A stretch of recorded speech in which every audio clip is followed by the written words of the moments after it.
낙심하지 말고 기도라는 말씀을 가지고 여러분들에게 말씀을 전하길 원합니다. 이제 5월이 지나가고 이제 6월이 되었습니다. 참 시간이 너무 성큼성큼 간다는 그런 느낌을 받고 있습니다. 얼마만큼 내가 기도하면서 달려왔나, 이 2021년도는 얼마만큼 내가 더 하나님 앞에 매달렸나라는 생각을 해보는데, 참 기도하지 못하고 결정한 사건들과 기도보다 고민을 더 많이 한 것들이 있지 않나, 기도하기 전 먼저 생각한 것을 행동하진 않았었나, 이런 반성을 많이 하게 됩니다. 여러분, 기도는 우리를 성장하게 합니다. 고민과 어떤 일을 함으로써 그 시간을 통해서 성장하는 것이 아니라 기도함으로 성장합니다. 기도는 길게, 그리고 고민은 짧게, 생각은 짧게, 기도는 길게. 여러분, 그 부서에서도 우리는 이제 수련회 준비를 해야 됩니다. 조금 전에 우리 권사님의 기도에서도 우리 아이들을 보고 싶은 그 마음과 그 원함, 그것이 기도를 통해서 하나님 앞에 올려졌는데, 우리가 계속해서 우리가 그 많은 준비를 해야 되지만, 수련회도 마찬가지로 더 많은 준비를 해야 되지만, 수련회의 준비보다 더 중요한 것, 그것은 기도라고 생각됩니다. 긴 회의를 통해서 수련회가 완성되는 것이 아니라고 생각합니다. 기도로 수련회는 준비가 됩니다. 생각을 줄이고 기도를 더 많이 해야 되겠다라는 생각을 하고 있습니다. 누가복음 18장 1절에 이렇게 말씀하고 있죠. 예수께서 그들에게 항상 기도하고 낙심하지 말아야 할 것을 비유로 말씀하여, 항상 기도하고 낙심하지 말 것에 대해서 이야기하시며 비유로 말씀하십니다. 기도는 한 번 하고 잊어버리는 것이 아닙니다. 기도는 몇 번 하고 그리고 포기하는 것이 아닙니다. 예수님께서 기도의 방법에 대해서 누가복음 11장 9절에 이렇게 말씀하시죠. 내가 또 너희에게 이르노니 구하라 그리하면 너희에게 주실 것이요, 찾으라 그러면 찾아낼 것이요, 문을 두드리라 그러면 너희에게 열릴 것이니. 구하고 찾고 두드리라는 것이 현재 진행형 동사로 나와 있습니다. 계속해서 구하라는 것입니다. 계속해서 찾으라는 것이고 계속해서 두드리라는 것입니다. 단회적으로 끝나는 것이 아니라 될 때까지 계속해서 기도하라는 것입니다. 여러분, 기도는 달리기로 말하면 100m 단거리처럼 임팩트 있게 해야 할 때도 있지만, 하지만 기도는 장기전입니다. 성경의 기도는 우리에게 호흡이라고 말씀하고 있습니다. 기도는 계속하는 것입니다. 데살로니가전서 5장 17절은 쉬지 말고 기도하라고 말씀합니다. 기도는 호흡처럼, 호흡은 우리는 억지로 하지 않습니다. 자연스럽게 하고 있죠. 그 자연스러운 그것을 통해서 우리는 생명이라는 것이 있는 것입니다. 숨 한 번 쉬고 그 다음 주에 한 번, 생각날 때 한 번, 이렇게 숨 쉬지 않습니다. 계속되어야 하고 지속되어야 합니다. 하늘나라 갈 때까지 우리의 기도는 멈추지 말아야 합니다. 여러분, 기도는 생명입니다. 우리에게 생명을 불어 넣습니다. 우리에게 생명되게 하신 하나님께 붙어 있도록 하는 것이 바로 기도입니다. 그런데 이 기도를 쉬게 하는 사단의 방법이 있습니다. 그것이 무엇이냐면 바로 낙심이라는 것입니다.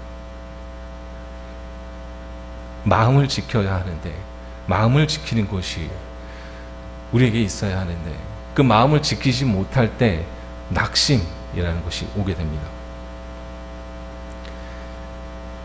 구약의 엘리야는 하늘에 불이 내리고 기도하였더니 3년의 가뭄이 그치고 비가 내리는 경험, 기도하였더니 그 일들이 일어납니다. 그러나 이세벨이 반드시 내가 너를 죽이리라는 그 말 한마디에 낙심하게 됩니다. 도망갑니다. 한순간에 낙심은 찾아오죠. 문제의 벽을 만나서 힘들어하는 시간이 있을 수 있습니다. 엘리야의 낙심은, 그 낙심의 회복은 언제였냐면 하나님과의 만남 속에서 있었습니다. 여러분, 하나님 멀어져서 그 낙심이 회복되어질 수 없습니다. 낙심되어질 때, 어려울 때, 힘들 때 더욱더 하나님께 기도하는 것이 우리가 해야 할 일입니다. 하나님께 기도하는 자만이 회복할 수 있고 하나님 만나는 자들이 회복되게 됩니다. 여러분, 본문은 세 존재를 거론하고 있습니다. 과부와 세리와 어린아이. 상황은 다르지만 그들의 공통점은 연약하다는 것입니다. 어떤 일을 진행하기에 어려움이 있는 존재들입니다. 그런데 그들의 요구를 하나님께서 들으시죠. 과부, 어린아이, 힘도 없고 능력도 없고, 세리도 마찬가지입니다. 그는 경건하지 못하고 기도할 수 없는 존재, 성정과는 먼 존재예요. 그런 상징으로 나오죠. 과부와 세리, 어린 아이들에게 반대로 이 악당의 역할을 하는 그런 존재들이 있었죠. 재판장과 바리새인과 그리고 제자들. 어떻게 보면 힘이 있고 능력이 있고 경건하고 성전과 가까운 존재, 예수님과 가까운 존재. 그런데 그들이 낙심하게 만들고 문제의 벽 같은 존재들, 그런 상황으로 나옵니다. 정의로워야 되고 의로워야 되며 좋은 스승의 밑에 있는 사람들이 문제의 낙심이 근원이 될 수 있음을 시사합니다. 오늘의 본문을 가지고 우리의 기도 제목을 삼기를 원합니다. 2절부터 8절까지는 과부와 재판장의 비유가 나옵니다. 어떤 도시에 하나님을 두려워하지 않고 사람을 무시하는 재판장이 있었다고 시작합니다. 하나님도 두려워하지 않는답니다. 사람을 무서워하지 않는답니다. 사람을 무시한답니다. 그에게는 권력이 있었습니다. 드라마에서 보면 요즘은 이런 사람을 이렇게 말하더라고요. 빌런이라고 얘기하더라고요. 악당의 등장입니다. 재판장은 하나님을 대신해서 공의를 베풀어야 하는 존재입니다. 그들의 말 한마디 한마디가 엄청난 반향을 일으킵니다. 그런 그가 하나님을 두려워하지 않으며 사람을 무시합니다. 잘못된 판단과 정의를 내세우고 있는 그런 존재, 그런 사람에게 정의를 기대할 수가 없었을 것입니다. 그런데 그 도시에 과부가 한 명 있었습니다. 그에게 판결을 받아야 하는 사람입니다. 그 당시 과부는 제일 힘없는 존재 중 한 부류였습니다. 그런데 판결을 받아야 하는 그 사람이 도저히 이 과부의 부탁을, 과부의 청을, 과부의 원한을 들어주지 못하는 그런 존재로 나와 있습니다. 절대 이길 수 없고 그에게는 기대할 것이 아무것도 없는, 포기할 수밖에 없는 그런 상황. 모든 상황이, 모든 여론이 이건 안 돼, 안 되는 거야 라고 이야기하고 있습니다. 문제의 벽 앞에서 낙심해도 당연할 것 같습니다. 이해가 됩니다. 특별히 과부는 힘없는 상징입니다. 능력 없는 상징, 취약계층의 상징입니다. 과부라는 단어 한마디가 이 정의의 전망을 더욱더 어둡게 합니다. 승리의 전망을 더욱더 어둡게 합니다. 그런데 그런 그 과부가 악당 재판장에게 자신의 원한, 자신의 원수를 갚아달라고 청합니다. 3절에 보면 이런 단어가 나옵니다. 자주. 그에게 가서 원한을 풀어주소서. 그 재판장이 당연하게 처음에는 듣지 않습니다. 무시합니다. 그런데 별것 아닌 그 과부가 자주 찾아옵니다. 그리고 자신의 원한을 풀어달라고 합니다. 끈질기게, 자주. 무시하면 찾아오지 말아야 하는데, 안 된다고 얘기했으면 찾아오지 말아야 하는데 그게 아닌 것입니다. 주기적으로 반복적으로 찾아오는데 포기하지 않는 것입니다. 낙심하고 더 빨리 더 쉽게 포기해야 할 존재가, 아무것도 없는 그 존재가 포기하지 않는 것입니다. 그래서 귀찮아서 들어주겠다고 생각하며 비유가 끝이 납니다.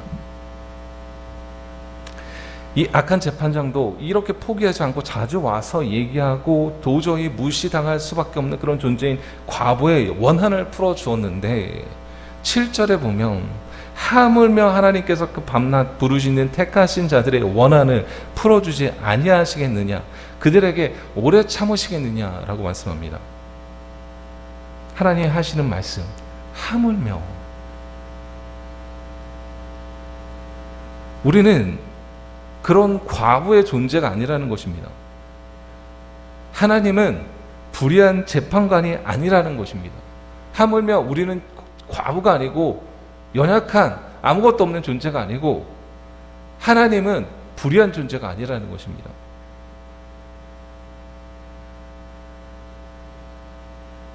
우리는 홀로 있는 존재가 아니라는 것입니다. 하나님의 자녀라고 말씀하십니다. 우리와 하나님과의 관계는 어렵게 하나님께 구하는 관계가 아닙니다. 억울할 때 그때만 만나야 하는 재판관, 그에게 어떤 것도 줄 수 없고 무시당해도 쭈그리며 아무것도 할 수 없이 구할 수밖에 없는 그런 존재, 그런 존재가 아니라는 것이죠. 하나님의 자녀를 하나님은 고와 같이 버려두지 않으신다고 말씀하십니다. 요한복음 14장 18절은 이렇게 말씀합니다. 내가 너희를 고와 같이 버려두지 아니하고 너희에게 오리라. 하나님은 우리를 고와 같이 버려두지 않으십니다. 하나님은 우리를 선택해 주셨습니다. 우리가 먼저 우리의 어떠한 노력과 힘으로 하나님을 선택한 것이 아니라, 하나님이 당신의 은혜로 우리를 지명하여 부르셔서 선택해 주신 그런 존재입니다. 하나님은 그 선택된 백성들의 간청을 들으십니다. 그러나 선택한 백성들에게도 과부의 비유와 같은 그런 어려움이 오게 됩니다. 낙심할 수밖에 없는 그런 상황. 벽에다 말해도 이것보다는 낫겠다고 생각되는 그런 상황. 이 사람은 기도해도 참 안 변할 것 같아서, 이 상황은 누구도 해결할 수 없을 것 같은 그런 상황이 여러분 그리스도인들에게도 있다는 거죠. 그럼에도 기도를 선택하는 것이 믿음입니다. 낙심을 선택하는 순간 우리는 기도를 멈추게 되고 믿음의 역사를 보지 못하게 됩니다.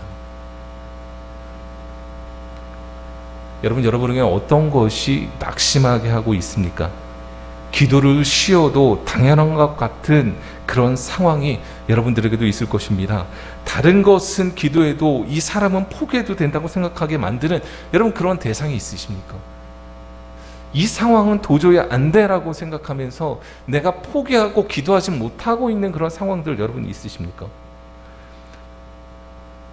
만물을 창조하시고 처음과 나중이신 하나님, 모든 만물의 주인이신 하나님이 여러분들의 기도를 들으십니다.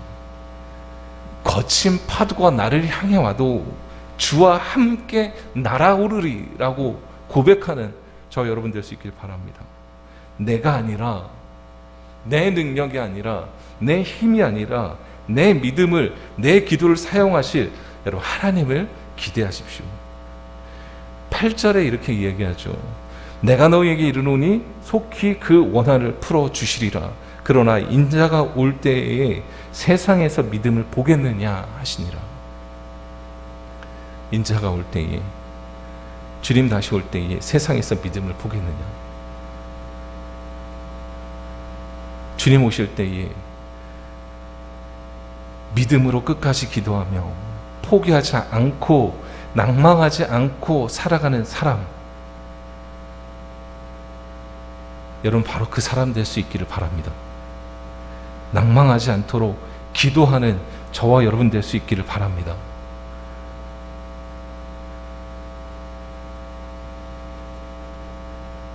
낙심의 벽 앞에서,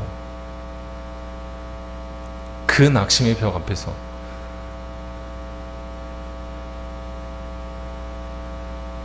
다른 사람들과, 세상 사람들과는 다르게 눈을 감고 기도의 벽을 삼아서 끈질기게 하나님께 매달리는 저와 여러분 되기를 바랍니다. 18장 9절에 이렇게 말씀합니다. 또 자기를 의롭다고 믿고 다른 사람을 멸시하는 자들에게 이 비로 말씀하시되, 스스로 자기를 의롭다고 믿는 사람들이 존재합니다. 내세우지는 않아도 스스로 그렇게 믿습니다. 그 사람을 바리새인 중에 그런 사람을 이야기합니다. 하나님의 은혜를 오로지 그들만이 받을 자격이 있다고 생각하는 존재들, 장점들에 대해서 합당하게 생각합니다. 자기를 의롭다고 믿고 다른 사람을 멸시하는 자들이라는 전제가 여러분 사실 되어 있지 않다면 바리새인의 기도 속에는 비판자들이 주장하는 엄청난 잘못은 없을 것 같습니다. 왜냐하면 그 바리새인의 기도는 이렇습니다. 자신의 삶을 고백합니다. 그리고 사기치지 않았답니다. 불의하지 않았습니다. 간음을 행하지 않았습니다. 남의 것을 빼앗아 살지 않았습니다. 그리고 감사합니다. 이렇게 살아가는 신자들이 많지 않죠. 이 세상 속에서 믿음 잃지 않으려고 치열하게 살아가는 것, 이것은 죄가 아니고 잘못이 아닙니다. 일주일에 2번씩 금식하고 11조 하였답니다. 우리는 이건 잘하고 있는 것입니다. 그런데 그것이 자기의 의가 되어서 그렇게 하지 못하고 있는 사람들에 대해서 바리새인은 멸시합니다. 자기를 세우기 위해서 다른 사람의 잘못을 이야기를 하고 있죠. 저는 그렇게 하면 다른 사람들처럼이라고 얘기하죠. 자기의 의로 사람들을 멸시합니다. 여러분, 그게 잘못입니다. 기도 속에 하나님이 보이지 않고 나만 보입니다. 바리새인 그 사람, 그 존재만 보이죠. 기도 속에 그토록 하나님이 원하시는 하나님 사랑과 이웃 사랑, 이것은 보이지 않습니다. 하나님의 사랑이 결여된 기도를 통해서 자기는 드러나지만 다른 사람은 작게 만듭니다. 다른 사람은 낙심하게 만듭니다.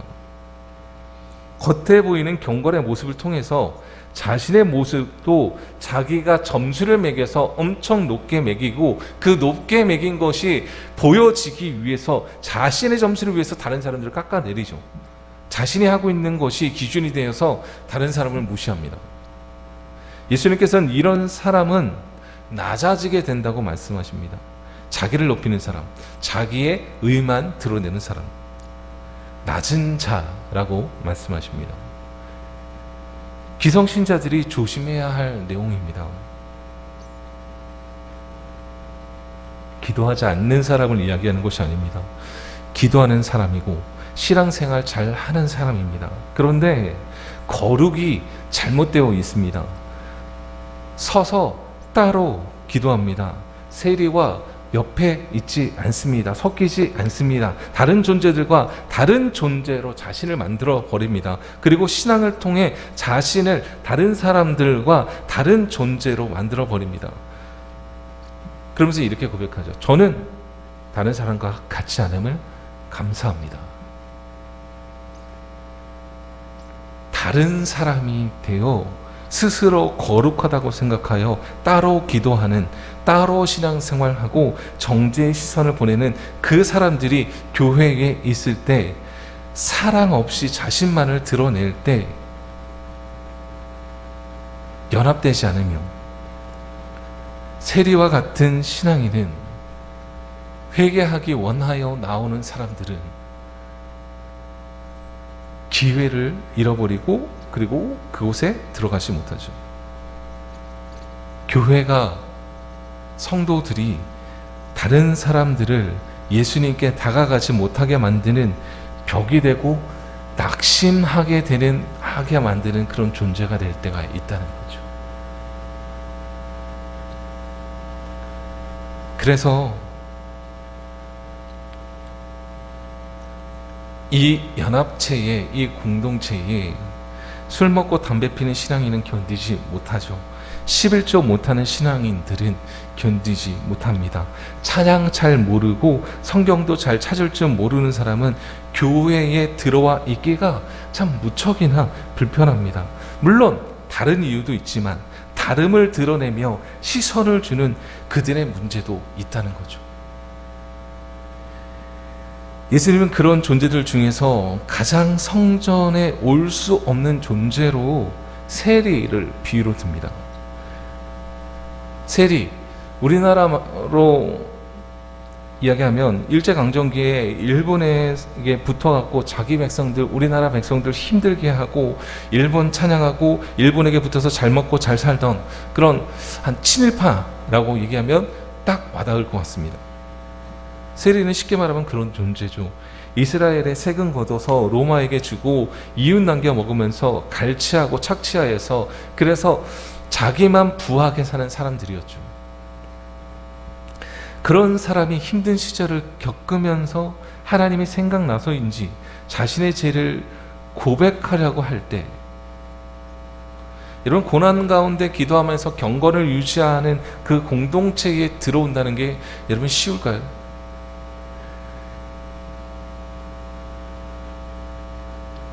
기독교를 욕했던 사람이 이곳에 들어온다는 게 쉽지가 않을 겁니다.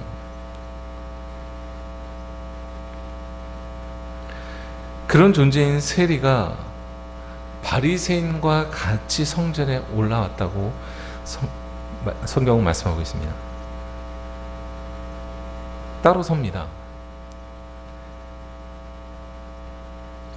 바리새인은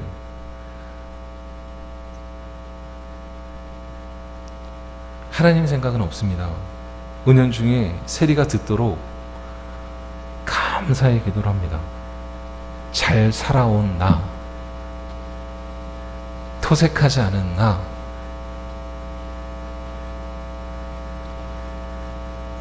신앙생활 잘 했었던 나, 애국한 나, 결론적으로 저 세리와도 같지 않은 괜찮은 크리스찬,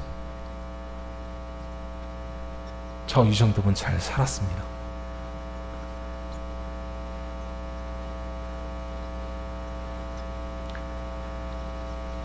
이렇게 기도하죠. 내가 저 친구 아는데, 내가 저 집사 아는데, 여기 앉아있는 정도만으로도 감사해야 됩니다. 주님, 같이 예배하는 이 자리에 서 있다는 것만으로도 저 친구는, 저 집사님은, 저 권사님은 감사해야 합니다. 어디 감히.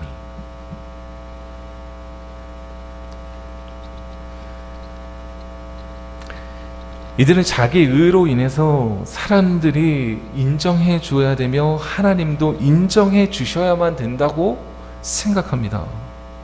교회를 위해서 헌신하고 예수님 잘 믿으며 선교와 구제와 그리고 이 교회를 향한 열정,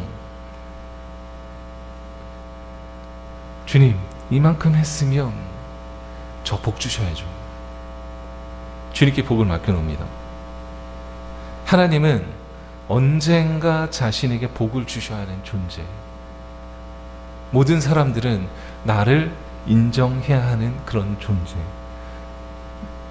하나님 앞에서는 어느 누구도 여러분 의인일 수가 없습니다. 내가 의인이어서 다른 사람들보다 뛰어나기 때문에 선한 일을 할 수 있는 것이 아닙니다. 모든 사람이 죄를 범하여 하나님의 영광에 이르지 못하는데 하나님께서 우리를 선택해 주셨기에 동일한 죄인으로서 은혜 입어서 그 은혜에 감사하여서 토색하지 않는 것이고 불의하지 않으려고 노력하며 기도하고 감사하고 11조하고 그러면서 살아가는 존재입니다. 그런데 복음의 본질을 잃어버리면 자기가 의가 되어서 사람들을 멸시합니다. 같은 죄인으로서 살아가는 사람들이 하나님께 나올 수 있는 모든 길을, 그 모든 길들을 차단합니다. 낙심하게 만듭니다. 따가운 시선으로, 말로, 행동으로 교회에 발을 붙일 기회를 잃어버리게 만듭니다. 그들의 기도는 하나님과의 대화인 기도가 될 수가 없습니다. 간절한 기도가 그들에게서 나올 수가 없습니다. 기도의 신비를 알 수가 없습니다. 그래서 가장 멸시받는 대상인 세리를 들어서 차라리 세리가 응답받는 존재가 될 것이라고 말씀합니다. 세리, 그의 기도는 이렇습니다. 13절에 이렇게 말씀합니다. 세리는 멀리 서서 감히 눈을 들어 하늘을 쳐다보지도 못하고 다만 가슴을 치며 이르되 하나님이여 불쌍히 여기소서 나는 죄인으로소이다 하였느니라.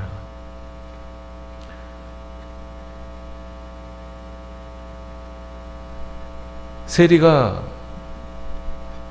교회 간다는 건 힘든 일이었지만 그곳에서의 시선은 다시는 그곳을 가고 싶지 않게 만들 수도 있지만, 세상에서의 어려움도 어려움이지만 세상보다 자신을 초라하게 만드는 귀신자가 더 힘들었을 것이지만, 낙심하게 만들었겠지만, 그럼에도 불구하고 그들을 바라보지 않고 하나님 바라보기 위해서 나왔을 때 그때 의롭다고 칭함을 받게 되어지는 거죠. 오랜만에 교회 나왔는데 여러분 눈치 봐야 합니다. 어제 먹은 술이 깨지 않았는데 오면서 피웠던 담배 냄새, 그 시선들 알죠? 나의 실수를 알고 있는 존재들, 그 시선들 다 알죠? 그들이 왜 모르겠습니까? 세상에서 배운 눈치가 더 기민한데, 근데 그냥 모른 척 하면서 앉아 있는 거죠. 그런 상황입니다. 그런데 그럼에도 모든 것을 감내하고 세리는 성전에 올라갑니다. 바리새인의 그 기도 소리를 듣고도 낙심하고 내려가지 않고 기도합니다. 세리의 기도는 어떤 미사 여구도 없습니다. 멀리 떨어져서 기도합니다. 큰맘 먹고 모든 시선을 뚫고 하나님께 나왔지만 그 시선을 하나님께 향하지도 못합니다. 자신이 죄인이라는 것을 알기 때문에 감히 눈을 들어 하늘을 쳐다보지도 못하고 가슴을 치며 하나님이여 불쌍히 여기소서 나는 죄인이로소이다. 자기 변명이 없습니다. 해명도 없습니다. 그냥 긍휼히 여김을 받길 원합니다. 저는 죄인입니다. 이것뿐입니다. 어떤 것 때문에 내가 이렇게 되었습니다. 나도 바리새인처럼 좋은 학벌, 좋은 집안, 신앙의 가정, 경건한 부모님 그랬으면 나 이렇게 되지 않았을 텐데 라고 변명하고 그러면서 그곳에 있지 않았습니다. 여러분, 회개는 변명을 통해서 이루어지지 않습니다. 자기 합리화를 통해서 이루어지지 않습니다. 그렇게 다만 가슴을 치면서 불쌍히 여겨주소서 나는 죄인으로소이다 라고 하면서 그 모든 따가운 시선 속에서, 문제의 벽 앞에서, 낙심될 상황 속에서도 하나님 바라봤던 그 세리는 의롭다 하심을 받고 집으로 내려갔다고 성경은 말씀합니다. 여러분들에게 바리새인은 누구입니까? 따가운 시선을 주는 사람은 누구입니까? 여전히 정죄하고 있는 사람은 누구입니까? 그것 때문에 낙심하고 하나님 만나지 못하는 것, 이런 것이 사단이 제일 원하고 있는 것일 것입니다. 기도는 사람을 의식하는 것이 아닙니다. 낙심하게 하는 사람들을 뚫고 기도하는 여러분 될 수 있기를 바랍니다. 시험에 들게 하는 사람들 보지 마시고 다만 시험에서 건져 주시는 하나님, 죄를 사해 주시는 하나님, 의롭다고 칭해 주시는 하나님 바라보고 마땅히 해야 할 기도를 하나님 앞에 할 수 있는, 기도의 호흡을 멈추지 않는 여러분 될 수 있기를 바랍니다. 그래서 14절에 이렇게 말씀하시죠. 내가 너희에게 이르노니 이에 저 바리새인이 아니고 이 사람이 의롭다 하심을 받고 그의 집으로 내려갔느니라. 무릇 자기를 높이는 자는 낮아지고 자기를 낮추는 자는 높아지리라 하시니라. 아멘입니다. 바리새인의 속성이 나에게 있다면 여러분 회개하는 기도의 시간 될 수 있기를 바랍니다. 남의 시선이 아니라 하나님의 시선을 느끼며 나를 알아 더 겸손히 낮아져서 주님이 높여주시기만을 구하는, 주님만 높임 받기를 원하시는 모든 성도님 될 수 있기를 바랍니다. 여러분 교회의 문턱을 낮출 수 있도록 여러분 기도하십시오. 나의 교만함으로 상처받는 사람이 있다면 나를 내려놓고 회개하고 다가갈 수 있고 기도할 수 있는 그러한 성도님들 될 수 있기를 바랍니다. 여러분 세 번째는 어린아이들이 나옵니다. 이제는 비유가 아니라 실제적인 사건을 가지고선 말씀합니다. 부모들이 어린아이를 데리고 예수님께 나옵니다. 15절, 16절, 17절입니다. 사람들이 예수께서 만져주심을 바라고 자기 어린아이를 데리고 오매 제자들이 보고 꾸짖거늘 예수께서 그 어린아이들을 불러 가까이 하시고 이르시되 어린아이들이 내게 오는 것을 용납하고 금하지 말라. 하나님의 나라가 이런 자의 것이니라. 내가 진실로 너에게 이르노니 누구든지 하나님의 나라를 어린아이와 같이 받아들지 않는 자는 결단코 거기 들어가지 못하리라 하시니라. 아멘. 제자들이 어린아이들을 데려온 것을 꾸짖습니다. 예수님이 그들을 한 번이라도 만져주심을 바라면서 데려왔을 것입니다. 그런데 가장 연약하고 어떤 숫자에도 늘지 못하는 존재들이었습니다. 그들이 악이죠. 제자들은 예수님의 사역에 방해가 된다고 생각했습니다. 귀찮은 존재라고, 아이들을 귀찮은 존재라고 생각했을 것입니다. 그런데 예수님은 그들이 예수님께 오는 것을 금하지 말라고 말씀하십니다. 왜냐하면 하나님의 나라가 이런 자들의 것이라고, 하나님의 나라가 이런 존재들의 것이라고 말씀하십니다. 어린아이들과 같아야 하나님 나라에 들어간다고 말씀하십니다. 갑자기 어린이날 설교를 하신 것이 아닙니다. 기도라는 주제의 연속성으로 이해해야 할 것입니다. 과부야 같아야 하고 세리 같아야 하며 이제는 어린아이 같아야 한다고 말씀하십니다. 이들은 포기하기 좋은 그런 환경을 가지고 있고 낙심하기에 좋은 조건을 갖고 있지만, 하지만 그럼에도 불구하고 하나님 앞에 나오는 그런 존재들, 그럴 때에 은혜를 받는 존재들이라고 얘기하십니다. 여러분 어린아이들의 행동은 어떤 것일까요? 어린아이들은 이것저것 생각하지 않습니다. 다른 사람을 생각하고 배려하면서 자기가 하고 싶은 것을 하지 않고 인내하고 참는 아이들, 이런 아이들을 우리는 애어른이라고 얘기합니다. 아이들 같지 않은 것입니다. 아이들다운 것, 그것은 자기가 원하는 것에 대해서, 정말 갓난아이가 배가 고픈데 이 자리에 나와 있다고 울지 않을까요? 오늘은 예배 시간이니까 울면 안 돼. 좀 이따 울어야지. 한 30분 있다가 배고프지만 참아야지 라고 하는 갓난아이가 있을까요? 그러지 않을 겁니다. 침노하죠. 침노. 달라고, 그때의 그 배고픔에 대해서 나에게 해결해 달라고 젖 먹던 힘까지 울어 제끼죠. 여러분 천국은 침노하는 자의 것입니다. 지금은 코로나니까 예수님 잠깐 멀리하고 그러고 있죠. 지금은 상황이 아니니까 나중에. 이것은 어린아이와 같은 시상은 아니죠. 배고프면 지금 우유를 내놓으라고 우는 것이 아이입니다. 바로 지금이어야 합니다. 의에 줄이고 목이 마르니 성령의 기름을 부어 주소서라고 갈구하는 사람들, 아이들과 같은 열정으로 바로 지금 갈급함을 구하는, 지금 은혜를 받아야 된다고 생각하는 사람들,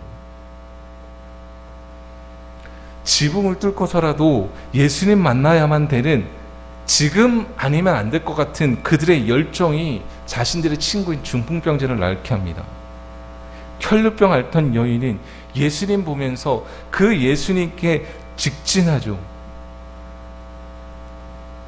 혈류병 앓는 여인이라는 것 밝혀지면 돌맞을 각오하고 예수님이라면 예수님의 옷자락이라도 한번 만지면 나을 거라는 그 일념으로 열정으로 굴뚝 뚫고 나아갑니다. 그랬더니 나음을 받잖아요.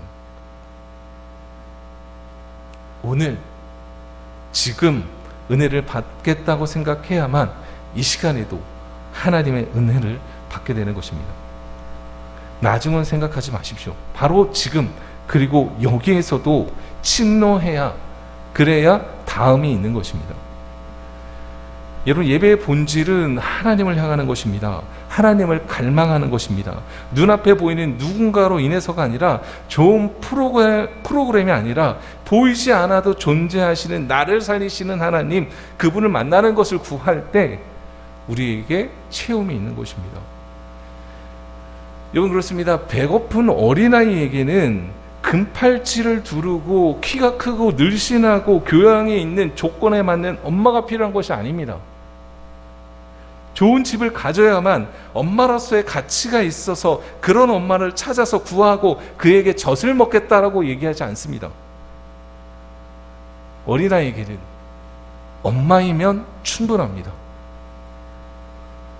나에게 모유를 주는 내 엄마이면 충분합니다. 우리에게도 마찬가지.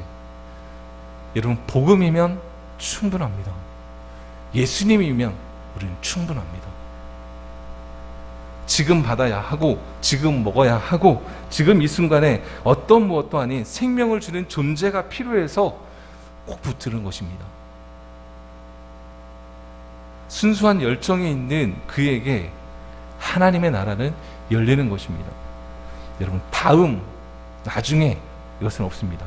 지금 나에게 주신 것을 통해서여야 합니다. 더 좋은 것, 더 화려한 것, 더 만족스러운 것을 찾을 때 그곳에서 하나님의 나라를 여러분 찾을 수 있을까요?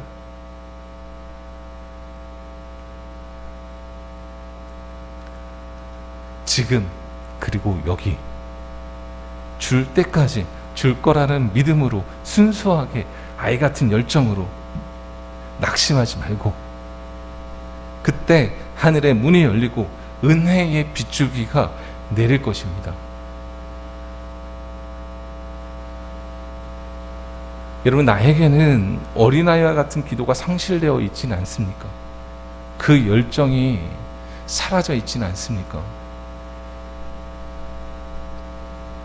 좋은 환경과 좋은 여건과 준비된 무언가와 이런 것을 통해서만 여러분 은혜 받는 그런 기분이 들지는 않습니까?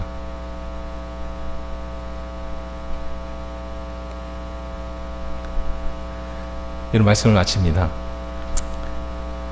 여러분, 하나님이 나의 아버지이십니다. 믿음을 잃지 않고 넘어설 수 없는 벽 그 앞일지라도 하나님 앞에 기도하기를 쉬지 않고 끈질기게 기도할 수 있기를 바랍니다. 교회에서 상실감을 맞았을지라도, 따가운 시선이 느껴질지라도 우리가 의롭다고 여겨질 곳은 이곳입니다. 하나님께 기도하는 그곳입니다. 그곳을 잃어버리지 않기를 바랍니다. 세리처럼 회개의 기도, 본질의 기도를 할 수 있기를 바랍니다.